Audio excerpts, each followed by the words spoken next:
Bismillahirrahmanirrahim. Baik para mahasiswa sekalian, hari ini kita akan belajar kembali membuat jurnal, kemudian disambungkan dengan membuat besar dan laporan keuangan berupa neraca dan laporan rugi laba. Ini ada format dari Excel yang cukup sederhana untuk membuat jurnal dan laporan keuangan. Di sini jurnal harian kas Koperasi Syariah Masjid Al Amanah saat ini ditulis dengan koperasi masing-masing, dan ini adalah tanggal. Ini silat tanggal secara manual. Di format ini nanti harus dibuat setiap hari. Ini dibuat setiap hari. Jadi kalau ada 25 hari dalam satu bulan, ini harus dikopi dulu sebanyak 25 ya. Ini kan tanggal 3, misalkan 4, 5 dan seterusnya. Jadi harus dikopi dulu selama hari kerja dalam satu bulan. Kita lihat format ini yang di kolom yang pertama ini nomor rekening atau nomor transaksi. Artinya ini diisi oleh transaksi yang terjadi pada hari itu, pada tanggal 3 di sini. Jadi kalau pada hari itu ada 10 lembar kwitansi, maka di sini ada 10 transaksi tulis di sini. Di sini bisa berupa setoran simpanan, pengambilan simpanan, cairan pembiayaan, angsuran pembiayaan anggota, atau juga pengeluaran yang dikeluarkan oleh koperasi itu sendiri, misalkan membeli komputer, membeli peralatan, membayar honor karyawan dan sebagainya. Jadi ditulisnya di sini yang sumber datanya dari bukti transaksi. Ini ada tulisan kantor, ini artinya kalau ini terjadi transaksinya di kantor, karena ada yang di lapangan, ada yang di kantor misalkan. Nah, baris-baris atau kolom-kolom berikutnya ini adalah pos-pos yang ada di neraca, ya, baik aktiva, pasiva maupun laporan rugi laba ataupun laba rugi ya itu. Jadi semua pos-pos yang ada di neraca dan laporan laba rugi semuanya harus ditulis di sini. Nah, ini tulis dari awal sampai akhir, sampai ujung. Kalau di neraca ada 10 atau ada 20 pos, maka di sini ada 20 ya, 20 nama pos. Nah, biasanya kalau saya didahulukan adalah pos-pos yang sering terjadi transaksi setiap hari, yaitu sini pembiayaan, misalkan pembiayaan mudharabah ini outstanding, ini artinya adalah uang yang dicairkan. Ini uang yang dicairkan oleh koperasi. Tulisnya di sini ya, di debit ini. Kalau bayar angsuran di sini ini kredit. Nah, kalau ada bagi hasilnya atau ada margin, ya, sini kalau di ini margin ada markup. Kalau pembiayaannya merubah jual beli ada margin. Nah, dan seterusnya. Jadi di sini sudah ada debit, ada kredit ini. Jangan sampai salah menempatkan. Kalau pembiayaan ini pencairannya sudah otomatis di sini disimpan di kolom debit. Ini sudah tersedia ya, nama-nama seperti ini. Tapi ada nama-nama lain yang belum ada debit kreditnya, seperti harus seperti simpanan ini ya, simpanan. Nanti simpanan kalau anggota itu menyimpan, ya, simpannya di mana? Ya, simpannya adalah di kredit. Gitu. Kenapa di kredit? Nah, ini sering terjadi kekeliruan. Nah, rumus utamanya supaya tidak salah ya menyimpan debit kredit. Jadi kalian harus dihafalkan saja rumus kas aja dulu, rumus kas. Artinya kalau kasnya bertambah atau ada uang yang masuk, itu simpannya di debit, jadi seperti sini. Kalau ada pengeluaran kas, simpannya di kredit. Ya, maka lawan-lawan transaksi lainnya itu berbanding terbalik dengan transaksi kas. Misalkan ada orang yang menabung, ya ada orang yang menabung, kan kas bertambah gitu. Kas bertambah di debit. Lawannya pasti kredit, ya lawannya pasti kredit, disimpan di sini. Misalkan ini tabungannya di sini. Nah, simpannya di kredit. Nah, itu rumusnya. Karena memang ini akan otomatis ya, akan otomatis terisi di kas ini. Misalkan ada orang yang ngangsur lah, di contoh aja ya, ada orang yang ngangsur 100.000 ya, 100.000. Nah, ada orang yang ngangsur 100.000 misalkan. Nah, ini simpan di kredit, ini otomatis masuk ke kas 100.000 di debit kan gitu, ini debit otomatis gitu. Atau lagi misalkan kita ada orang yang nabung tadi ya, nabung di sini kan nabungnya di kredit 5.000, ini otomatis terisi di kas, ada yang masuk 5.000. Atau ada yang ngambil misalkan ini ya, ngambil kan di debit ya, ngambil di debit karena kasnya itu pasti kredit. Misalkan ngambil di debit 10.000 ya, ini otomatis terisi 10.000 di sini. Nah, itu cara mengisinya. Nah, kita hapus dulu ini transaksinya. Nah, jadi ketika kalian mengisi kolom-kolom ini, itu sudah otomatis masuk ke kas ya, sudah masuk ke kas. Jadi untuk mengecek apakah ini salah menempatkan atau tidak debit kreditnya, lihat aja di kasnya. Di kasnya gitu. Kalau kas bertambah di debit ya, lawannya di sini pasti kredit. Kalau kasnya ada pengeluaran berkurang berarti di kredit, lawannya pasti di debit gitu. Begitu aja cara mengeceknya. Oke. Gimana sekarang cara mengisinya? Ini isi tanggal dengan hari itu. Pindahkan semua transaksi, bukti-bukti transaksi ke sini ya. Kemudian ini di kolom kas, ini persediaan kas, ini ada persediaan kas. Ini lihat ada tanda merahnya di sini. Ini diisi dengan nilai uang cadangan kas pada pagi hari, berapa yang disiapkan pagi hari. Jadi artinya ini buat koperasi yang uangnya sudah puluhan juta, misalkan koperasi punya uang kas atau punya uang 50 juta rupiah, kan tidak diambil seluruhnya dari berangkas, kan dipindahin ke lemari kecil di teller kan begitu, kan tidak semuanya dipindahkan. Nah, jadi ini yang tulis di sini ada yang diambil dari berangkas ya. Kalau semuanya diambil dari berangkas berarti semuanya pindahin ke sini. Jadi ini adalah sekali lagi persediaan kas diisi dengan nilai uang cadangan kas yang disiapkan pada hari itu. Karena setiap hari harus ada cadangan kas. Siapa tahu transaksi pertama ada yang mau ngambil dan uangnya tidak ada, maka di sini harus disiapkan kasnya. Ya, itu mengenai jurnalnya. Nah, ini kita lihat kalau sudah diisi semua oleh transaksi. Ini lihat di ujung aja ya. Nah, lihatnya di ujung bawah. Nah, ini di ujung bawah aja. Karena ini ujung bawah. Nah, ini. Nah, nanti di sini, nah ini berdasarkan hitungan dari kwitansi, bukan real uang.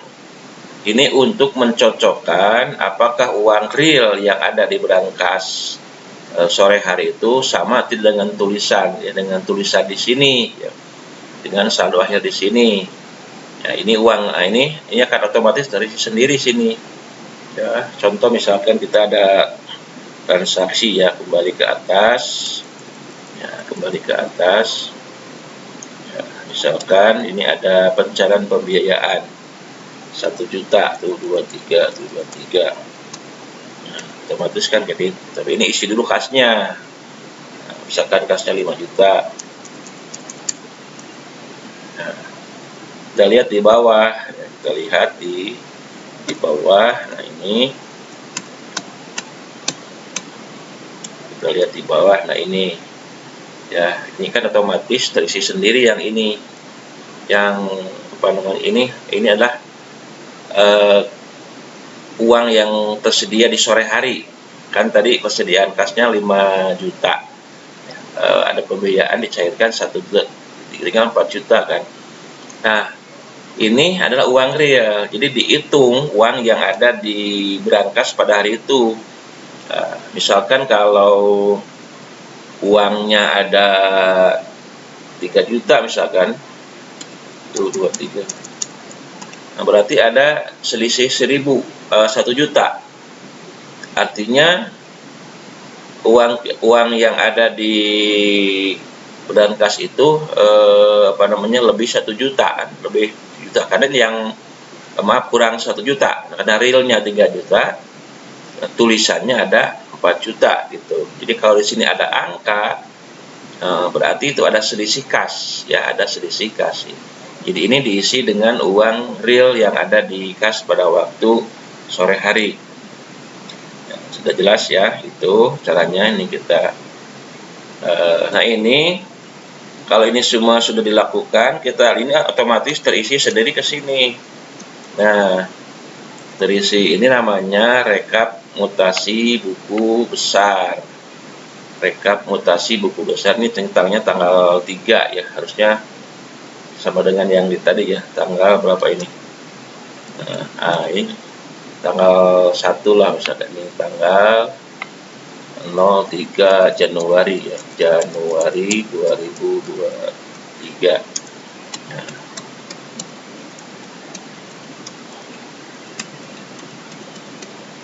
sini otomatis. Jadi semua yang ditulis di sini otomatis pindah ke sini. Ini adalah akumulasi, ya, akumulasi dari transaksi yang ada pada di jurnal ini. Jadi tadi kan ada pembiayaan dicairkan 4 juta gitu. Jadi ini semuanya ada direkap di sini, direkap di sini. Nah, ini ada tanda merah, ini otomatis terisi dari nilai setoran tutup kas. Ini nilai setoran tutup kas ya. Nah, itu ya. Oh maaf, ini harusnya ini nih, transaksi ya, yang ini ya. Nah, ini yang tadi. Nah, yang ini maksud saya. Bentar.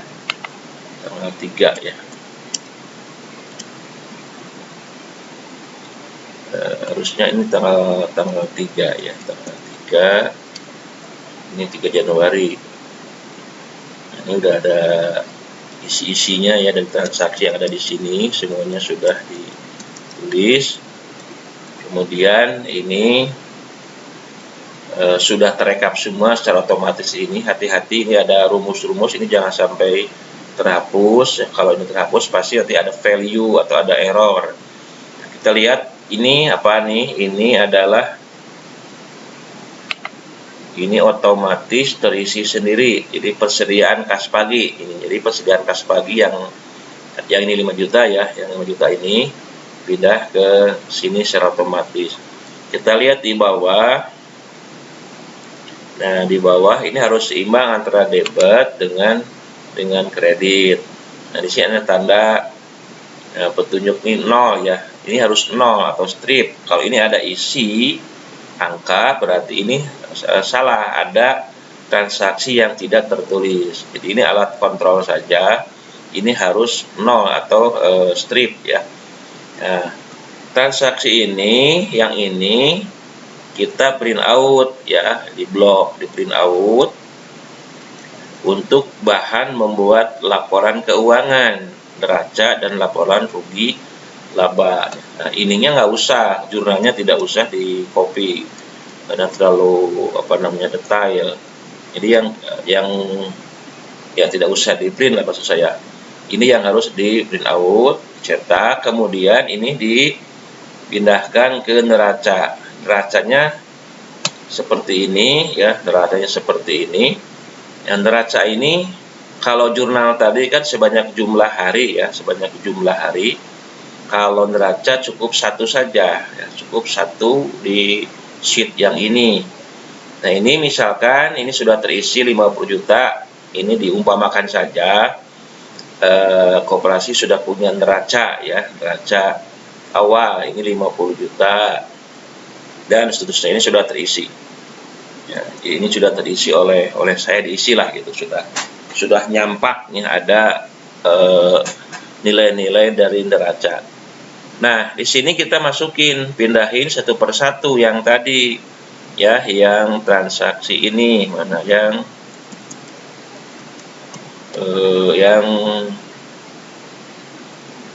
nah yang ini ya, yang tadi ya, dipindahin satu-satu kas. Ini kan di debitnya 280, kredit 5 juta, misalkan kita pindah yang 280, ini kita pindahin di debit kan, nah, pindah 280. Nah ini otomatis kan sini. Kemudian yang kredit juga kita pindahin, ini ada 5 juta ya, kreditnya 5 juta, ini kita pindahin 5 juta. Nah, jadi semuanya dipindahkan. Jadi semua yang ada di sini dipindahkan sesuai dengan debit dan kreditnya. Nah, perlu saya ingatkan di sini kita harus pakai tanda sama dengan. Ya. Kenapa? Karena nanti ini akan dijumlahkan dengan tanggal berikutnya. Jadi tanggal berikutnya transaksi ini kita pindahin ke sini, dijumlahkan ke masing-masing sini. Jadi harus pakai sama dengan biar terbentuk suatu rumus ya. Jadi sekali lagi, ini transaksi tanggal 3 misalkan, tanggal 4-nya kita juga di sini, ditulis di sini, makanya harus pakai rumus sama dengan ini plus berapa lah gitu, di sini jumlahkan di sini. Oke, ini sangat mudah sekali. Nah, sekarang kita cek transaksi apakah seimbang antara ini aktifanya dengan pasifanya. Ya, antara aktifanya ini 87 juta, saldo awal ini 87 juta. Nah ini ada kontrol ya, kalau ini ada angkanya 1, 2 dan seterusnya, berarti neraca tidak seimbang. Ini harus 0 atau strip. Kalau sudah strip berarti aman. Nah ini ada selisih, berarti neraca kita belum seimbang, berarti ada sesuatu yang belum dimasukkan ya. Ini 87 tapi di atas 82 ya, ada yang belum dimasukkan transaksinya. Kenapa? Karena memang uang yang kas ini yang masuk 280 itu dari mana, kan belum dimasukkan. Kalau dari sini misalkan tanggal ini ada pembiayaan mudharabah, kan ini belum masuk kan, pembiayaan mudharabah 4 juta misalkan, ini masukkan ke sini mudharabah 4 juta sama dengan 4 juta. Nah ini kan pasti, nah ini kan 86, ini ada berapa ini, nah ini 87 belum ya, masih ada yang belum masuk ya. Ini harus 0, sekali lagi ini harus 0, masukkan semua harus 0, termasuk yang pendapatan tulis di sini, ini dianggap 0 ya, karena tahun baru ya. Kalau tahun baru atau Januari itu ini masih belum ada pendapatan, belum ada biaya ya, kalau pada awal tahun.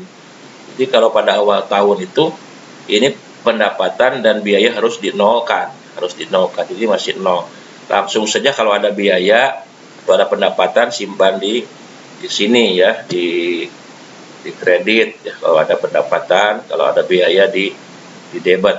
Pokoknya ini contek saja dari sini ya, contek saja dari rekap ya, dari rekap mutasi buku besar, contek pindah ini semuanya harus sesuai dengan yang ada di rekap mutasi buku besar ya. Jadi ya seperti itu caranya ya. Dengan demikian dalam satu hari kita bisa keluar laporan keuangannya. Nah, bisa juga pekerjaan ini dibuat di akhir bulan, ya, dibuat di akhir bulan. Tetapi yang rekap mutasi buku besarnya yang ini harus dicetak setiap hari, karena ini yang akan dipindahkan ke dalam neraca. Nah, mengisi neraca boleh setiap hari, boleh nanti ditumpuk di akhir bulan kalau transaksinya sedikit. Tapi kalau sudah banyak, sudah ratusan, setiap hari ada ratusan kwitansi, ini harus setiap hari diisi biar tidak bertumpuk di akhir bulan. Nah, itu saya rasa ya cara mengisi jurnal ini. Nah, jadi ini sangat efektif sekali untuk koperasi yang belum memiliki anggaran membeli software yang lebih canggih, ya. Ini hanya sederhana saja agar kita bisa membuat laporan keuangan setiap hari, yaitu laporan rugi laba, ya, neraca, dan laporan laba rugi. Nah, seperti ini. Nah, baik, barangkali silakan kalau ada pertanyaan bisa ditulis di komentar, dan jangan lupa diklik dulu subscribe-nya, ya. Terima kasih. Assalamualaikum warahmatullahi wabarakatuh.